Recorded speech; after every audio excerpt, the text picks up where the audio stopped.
Slip characteristics. Speed અને slip વચ્ચે relationship શું છે? સ્પીડ મેક્સિમમ ક્યાંથી ક્યાં સુધી જશે? મિનિમમ કેટલી હશે સ્પીડ? 0. અને મેક્સિમમ કેટલી જશે? Synchronous speed. સિંક્રોનસ સ્પીડ કરતા થોડીક ઓછી. સ્લીપની વેલ્યુ ક્યાં જશે? ક્યાંથી ક્યાં?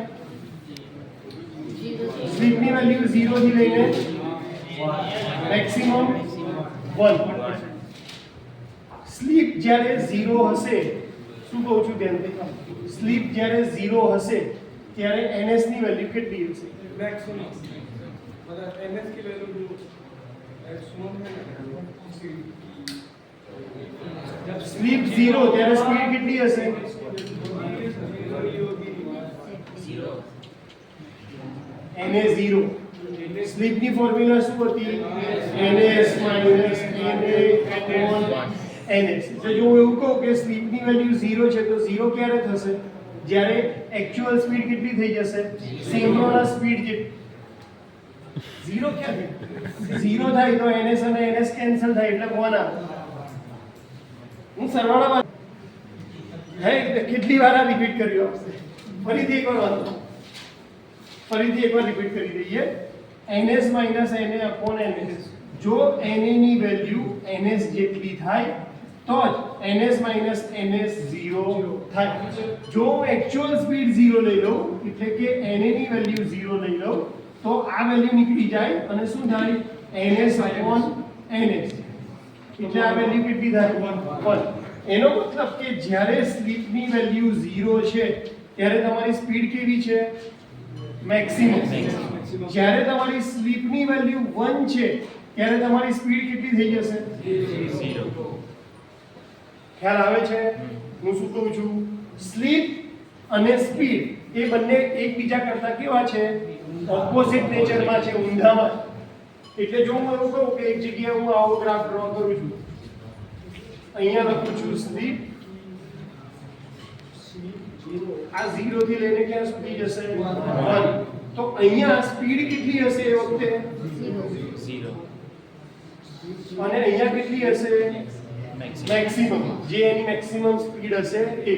એટલે સ્લીપ અને સ્પીડ એ બંને એકબીજા કરતા કેવા છે? ઓપોઝિટ નેચરના છે. સારું, હવે આપણે કેરેક્ટરિસ્ટિક્સ જોવાની છે. કેરેક્ટરિસ્ટિક્સ એટલે શું? કેરેક્ટરિસ્ટિક્સ કોને કહેવાય? હા, એની ખાસિયતો. કેરેક્ટરિસ્ટિક્સ એટલે ખાસિયત. કેરેક્ટરિસ્ટિક્સ એટલે કે એનું બિહેવિયર કેવું છે. તો આપણે કોનું બિહેવિયર ચેક કરવાના છે? Induction motor. કયા ફોર્મમાં? ટોર્ક અને સ્પીડના ફોર્મ. એટલે અહીંયા હું શું લખીશ? સ્પીડ. કેમ? કારણ કે હંમેશા x એક્સિસ ઉપર શું આવે? જે ક્વોન્ટિટી વેરી થતી હોય એ. અને અહીંયા જેને તમારે શોધવાનું છે એટલે કે ટોર્ક. તો સ્પીડને ચેન્જ કરવાથી ટોર્કના બિહેવિયરમાં શું ચેન્જ આવશે એ આપણે શીખવાનું છે. સેમ બીજી કેરેક્ટરિસ્ટિક્સ આવે છે ટોર્ક સ્લીપ કેરેક્ટરિસ્ટિક્સ. કઈ કેરેક્ટરિસ્ટિક્સ? Torque slip characteristics. એટલે એક્ઝામમાં પૂછાય તો ધ્યાન રાખીને વાંચજો કે કઈ પૂછાય છે. ટોર્ક સ્પીડ પૂછાય છે કે ટોર્ક સ્લીપ પૂછાય છે. સ્પીડની અંદર અહીંયા હું લખું છું ns અને અહીંયા લખું છું 0. ધ્યાનથી સાંભળજો. કેમ એવું કરું છું એનું એક રીઝન. નીચે હું કઈ કેરેક્ટરિસ્ટિક્સ ડ્રો કરીશ? સ્લીપ. કારણ કે સ્લીપ ક્યાંથી સ્ટાર્ટ થશે? 0 અને પહોંચશે ક્યાં? મેક્સિમમ વેલ્યુ સુધી. એક્ઝામમાં કોઈ પણ કેરેક્ટરિસ્ટિક્સ પૂછાય, ભલે ટોર્ક સ્પીડ પૂછાય કે ટોર્ક સ્લીપ પૂછાય, આપણે રેફરન્સ હંમેશા કોનો રાખવાનો છે? સ્લીપ. કેમ? કારણ કે ટોર્કની જે ફોર્મ્યુલા છે, આપણે જે ટોર્ક વાળો પોર્શન ભણ્યા હતા ત્યારે આપણે ટોર્કની ફોર્મ્યુલા ભણ્યા હતા કે ટોર્ક ઇક્વલ ટુ શું થાય? તો કે k times s r2e2 square divided by r2 square plus s x2 નો હોલ સ્ક્વેર. એમાં k ની વેલ્યુ કેટલી આવે? તો કે 60/2 ns. પણ એ કોન્સ્ટન્ટ વેલ્યુ છે એટલા માટે આપણે એની જગ્યાએ ખાલી શું લખી દઈએ છે? k. આમાંથી આપણને એટલું ખબર પડે કે ભાઈ ટોર્ક કોના ઉપર ડિપેન્ડ કરે છે? સ્લીપ ઉપર ડિપેન્ડ કરે છે. બાકી R2 કેવા છે કોન્સ્ટન્ટ, T2 કેવા રહેશે કોન્સ્ટન્ટ, કારણ કે જેવો તમે સપ્લાય આપશો એના પ્રોપોર્શનમાં ચેન્જ થવાનું છે સેકન્ડરી. એટલે મોટી રીતે જોવા જઈએ તો ટોર્ક ખાલી કોના પર ડિપેન્ડ કરે છે તો કે અહીંયા ઉપર S અને નીચે જોવા જઈએ તો આખી ટર્મ કન્સિડર કરવાની છે એટલા માટે. બાકી આ ટર્મ બી કેવી છે કોન્સ્ટન્ટ જ છે, આના ઉપર ડિપેન્ડ કરે છે. એટલે મારે ટોર્ક શોધવો હોય તો મને કઈ વેલ્યુ ખબર હોવી જોઈએ, કઈ ફોર્મ્યુલા ખબર હોવી જોઈએ આ, અને એના ઉપરથી આ. આવી કોઈ ફોર્મ્યુલા સ્પીડ માટે છે નહીં. એટલા માટે મને પૂછ્યું ગમે તે હોય હું ટોર્ક કોના રેફરન્સમાં રાખીને કરીશ સ્લીપ. સ્લીપની 3 રીજીયન પોસિબલ છે. પહેલો રીજીયન કે જેમાં સ્લીપની વેલ્યુ કેટલી હશે ઓછી 0 થી લઈને ઓછી. બીજો રીજીયન કે જેમાં સ્લીપની વેલ્યુ 0.4 થી લઈને 0.9 સુધી હશે. અને ત્રીજો રીજીયન કે જ્યાં સ્લીપની વેલ્યુ કેટલી હશે મેક્સિમમ. એટલે અહીંયા 0 અને અહીંયા સ્લીપની મેક્સિમમ વેલ્યુ કઈ છે 1. જો તમને યાદ હોય તો મેં કીધું હતું કે ઇન્ડક્શન મોટરમાં રેઝિસ્ટન્સની વેલ્યુ વધારે હોય કે ઇન્ડક્ટન્સની, કોની વેલ્યુ વધારે હોય? આપણી પાસે કયા પેરામીટર છે? બે પેરામીટર છે. એક કયું છે R2 અને એક કયું છે X2. કોની વેલ્યુ વધારે હશે R2 ની કે X2 ની? X2 ની. એની પાછળ આપણે રીઝન આપ્યું હતું કે R2 શું છે તો કે રોટરનો રેઝિસ્ટન્સ છે, વાઇન્ડિંગનો રેઝિસ્ટન્સ. વાઇન્ડિંગ શેનું બન્યું છે કોપરનું બન્યું. કોપરનું બન્યું હોય તો એનો રેઝિસ્ટન્સ નેચરલી કેવો હોય ઓછો હોય. એટલે હંમેશા રેઝિસ્ટન્સની વેલ્યુ કેવી હોય ઓછી. X2 ની વેલ્યુ કેવી હશે વધારે. કેમ? કારણ કે વાઇન્ડિંગ બની છે. વાઇન્ડિંગ જેટલી વધારે હશે એટલો તમારો ઇન્ડક્ટન્સ કેવો આવશે વધારે. કેટલો ફરક હશે? ધારો કે આની વેલ્યુ 2 હોય તો આની વેલ્યુ બની શકે કે કેટલા ઓહમ હોય 10 હોઈ શકે, 8 હોઈ શકે, પણ આના કરતા કેવી હશે વધારે. સારું. બીજી એક વસ્તુ આપણને ખબર છે કે આપણે મેક્સિમમ ટોર્કની વેલ્યુ શોધી હતી, Tmax ની ફોર્મ્યુલા શોધી હતી. એમાં આપણને ખબર છે કે ભાઈ R2 S X2 થાય ત્યારે આપણને શું મળે મેક્સિમમ ટોર્ક મળે. મેક્સિમમ ટોર્ક ક્યારે મળે? જ્યારે R2 ની વેલ્યુ કોના જેટલી થાય S X2 જેટલી થાય ત્યારે. આ ટોર્ક છે તો અહીંયા કોઈ મેક્સિમમ લાઈન હશે એની. આ લાઈનને હું કહું છું મેક્સ. એટલે ટોર્કની વેલ્યુ આના કરતા વધશે નહીં. સારું. હવે હું એવું કહું છું કે મારે ગ્રાફ ડ્રો કરવાનું ચાલુ કરવું છે તો પહેલો પોઈન્ટ કયો આવશે કે જ્યારે સ્લીપની વેલ્યુ કેટલી છે 0. ફોર્મ્યુલા કઈ છે આપણી પાસે? આ ફોર્મ્યુલા છે. S ની વેલ્યુ 0 મૂકું તો ટોર્કની વેલ્યુ કેટલી થઈ જશે 0. ટોર્ક પ્રોપોર્શનલ ટુ S છે અહીંયા. જે બી અહીંયા 0 મૂકી તો આખી વેલ્યુ કેવી થઈ જશે 0. એટલે સ્ટાર્ટિંગ પોઈન્ટ કયો આવશે 0. અહીંયાથી તમારી ટોર્કની લાઈન ચાલુ થશે. આ પોઈન્ટ ઉપર ટોર્કની વેલ્યુ કેટલી હશે 0.05 અથવા 0.1 ની આજુબાજુ હશે. અહીંયા હું મૂકીશ 0.05 અને અહીંયા શું મૂકીશ 0.05. S ની વેલ્યુ નો શું કરશે સ્ક્વેર. તો આ ટર્મ કેવી થઈ જશે બહુ વધારે નાની. 5 હોય ને તો 5 નો વર્ગ કેટલો થાય 25. પણ 0.5 હોય તો એનો વર્ગ 0.25. 0.5 નો 0.25 એટલે હોય એના કરતા નાનો. તો નીચેની ક્વોન્ટિટી કેવી થશે ઓછી થશે. આ ઓછી થશે એટલે મેઈન ટોર્ક કોને પ્રોપોર્શનલ થશે S. એકલા S. કારણ કે R2 તો કેવી છે કોન્સ્ટન્ટ વેલ્યુ. અને આ વેલ્યુ કેવી થઈ જાય છે બહુ નાની. બહુ નાની થાય છે એટલા માટે આની કમ્પેરિઝનમાં વેલ્યુ નાની છે એટલા માટે આપણે આ વેલ્યુને અવોઇડ કરી શકીએ. તો સ્ટાર્ટિંગમાં એટલે કે 0 થી લઈને 0.4 0.5 સુધી જ્યાં ટોર્કની સ્લીપની વેલ્યુ ઓછી છે ત્યાં ટોર્ક કેને પ્રોપોર્શનલ છે સ્લીપ. એટલે કે જેમ ટોર્ક વધે જેમ સ્લીપ વધે એમ તમારી ટોર્ક કેવી થશે વધશે. આપણે આ રીતે કહીએ કે ભાઈ ટોર્ક પ્રોપોર્શનલ ટુ સ્લીપ. આનો મતલબ શું થાય? જેમ જેમ સ્લીપ વધે એમ ટોર્ક કેવો થાય વધે. તો એના માટે ગ્રાફમાં લાઈન હંમેશા કેવી આવે સ્ટ્રેટ લાઈન આવે. ટોર્ક શું કરશે વધ્યા કરશે. ક્યાં સુધી સ્લીપની વેલ્યુ ઓછી છે ત્યાં સુધી. હવે એક રીજીયન આવ્યો અહીંયા આપણે એક એક્ઝામ્પલ સાથે લઈએ કે શરૂઆતમાં s ની વેલ્યુ ધારો કે 0 છે. s ની વેલ્યુ કેટલી છે? 0. તો r2 બરાબર કેટલા થશે? આની વેલ્યુ કેટલી છે? 2. અહીંયા કેટલા થશે? 0. x2 ની વેલ્યુ કેટલી છે? 10. આ કમ્પેરિઝન થઈ શકશે નહીં. 2. અહીંયા હું વેલ્યુ મૂકું છું 1. અહીંયા મૂકીશ 10. આ હું શું કરું છું? કોની વેલ્યુ મૂકી રહ્યો છું? સ્લીપ. આમાં વેલ્યુ કમ્પેરિઝન થઈ ના. અહીંયા મૂકું છું 2. અહીંયા મૂકું છું 0.1 ધારો અને અહીંયા વેલ્યુ મૂકી 10. તો કેટલી વેલ્યુ આવી? 0.1 * 10 કેટલા થાય? અહીંયા કેટલા છે? 2. ઇક્વલ થયા છે? ના. અહીંયા મૂકું છું હવે હું 0.2.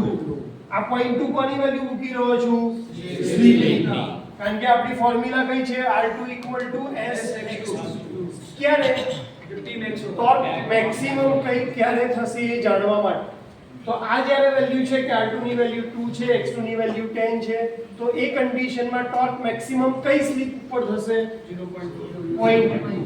જ્યારે સ્લીપની વેલ્યુ 0.2 હશે ત્યારે આ બંને કેવા થશે? સરખા. એટલે જો હું અહીંયા 0.2 ની વેલ્યુ લખતો હોય, સ્લીપની વેલ્યુ 0.2, તો આ કન્ડિશન ઉપર ટોર્ક કેવો મળશે મને? મેક્સિમમ. ખ્યાલ આવે છે? ટોર્કની વેલ્યુ કેવી આવી? મેક્સિમમ. હવે સ્લીપની વેલ્યુ કેવી છે? વધારે. હવે અહીંયા અને અહીંયા આ બંનેનું કમ્પેરિઝન કરશું તો આની વેલ્યુ કમ્પેરેટિવ, કારણ કે આની સાથે શું એડ કરવાનું છે? રેઝિસ્ટન્સ બી એડ થવાનું. તો આ વેલ્યુ કરતા કોની વેલ્યુ વધી જાય છે? હવે નીચેના પેરામીટરની વેલ્યુ વધી જાય છે.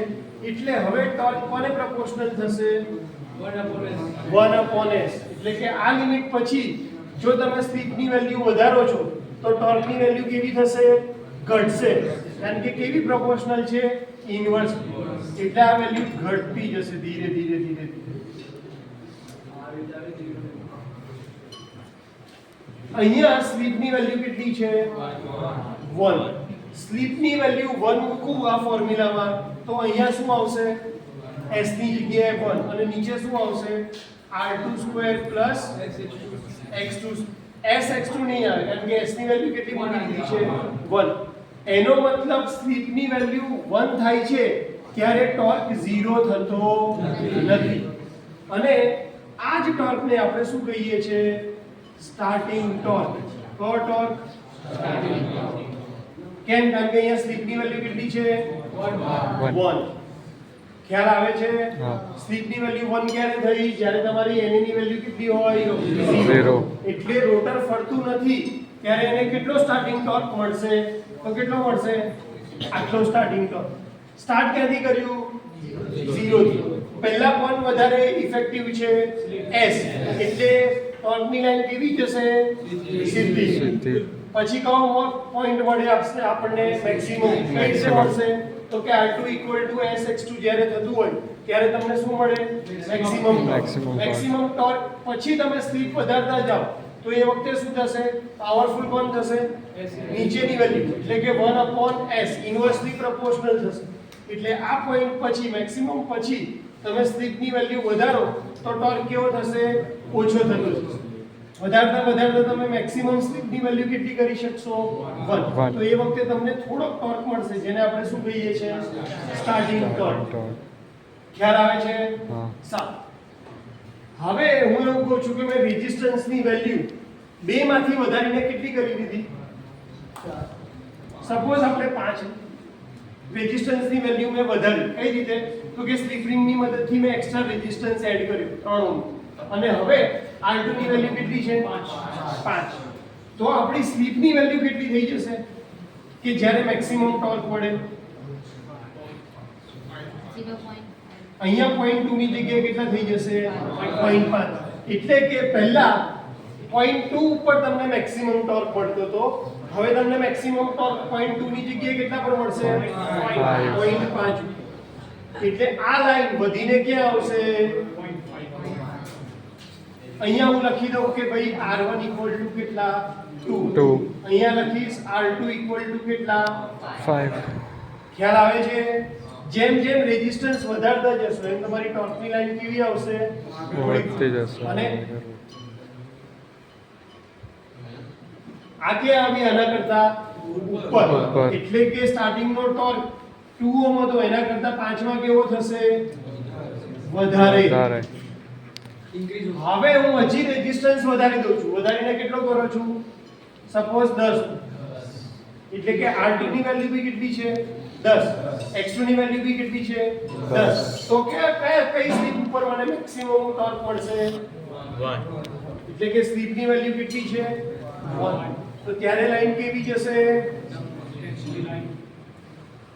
અને મેક્સિમમ ટોર્ક એ જ તમારો શું હશે? Starting torque.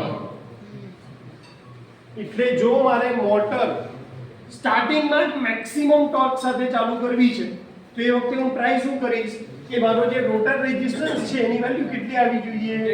x2 ની જેટલું આવી જોઈએ. બુકમાં તમે જ્યારે ટોર્ક સ્લીપ કે ટોર્ક સ્પીડની કેરેક્ટરિસ્ટિક્સ જોશો તો તમને આ 3 લાઈન આપી હશે. પણ એ લાઈન કેમ આવી રીતે વધી એનું એક્સપ્લેનેશન આપ્યું નથી. એટલા માટે આપણે આ એક્ઝામ્પલ લઈને ગણ્યું કે તમને આ એક્ઝામ્પલ યાદ રહેવો જોઈએ કે ભાઈ પહેલા આપણે રેઝિસ્ટન્સ કેટલો લીધો? 2. ત્યારે સ્લીપ ક્યાં મેક્સિમમ થઈ ગઈ હતી? 0.2. રેઝિસ્ટન્સ વધારીને કેટલો કર્યો? 5. ત્યારે મેક્સિમમ કઈ સ્લીપ ઉપર મેક્સિમમ ટોર્ક પડ્યો? 0.5. પછી રેઝિસ્ટન્સ વધારીને કેટલો કરી દીધો? R3 = 10. તો તમને સ્લીપ જ્યાં 1 હતું ત્યાં તમને શું મળ્યું? Maximum starting torque. આ ગ્રાફ શેનો છે? Torque versus speed. અને આ જ ગ્રાફ શેનો છે? Torque versus speed. પણ તમારે સ્લીપમાં તમે શું લખ્યું છે? 0 થી 1. અને સ્પીડમાં શું લખશો? ns2 0. અહીંયા શું આવી જશે? સ્પીડ એ વખતે 0. ખ્યાલ આવે છે? આમાં આપણે મેક્સિમમ થી ચાલુ કરી અને 0 સુધી ગયા છે અને આમાં 0 થી ચાલુ કરી અને મેક્સિમમ સુધી એટલે કે 1 સુધી ગયા.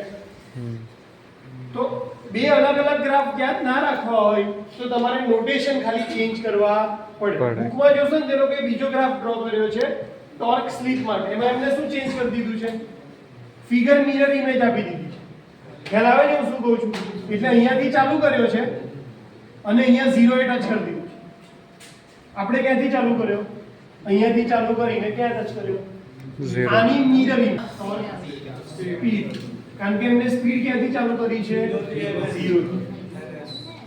અને અહીંયા આવશે ત્યારે આપણે ચાલુ ક્યાંથી કરશું? ns. એટલે મૂકશું ક્યાં? 0. એટલે જો તમારે બે અલગ અલગ કેરેક્ટરિસ્ટિક્સ યાદ ના રાખવી હોય તો બે સ્કેલ ખાલી અલગ અલગ યાદ રાખી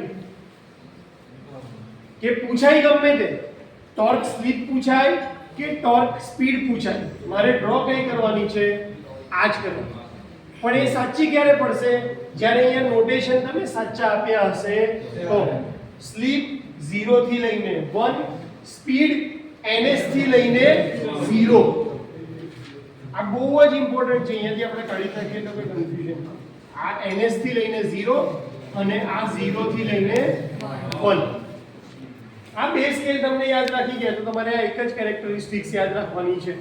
અને કોઈને મિરર ઇમેજ થી યાદ રહેતું હોય કે ના સર મને બંને યાદ રહેશે, હું આ યાદ રાખીશ અને પેલાની અંદર હું આની મિરર ઇમેજ આવી ડ્રો કરી દઈશ કે સ્ટાર્ટિંગ ટોર્ક આટલાથી ચાલુ કરીશ અને પતાવીશ ક્યાં? 0.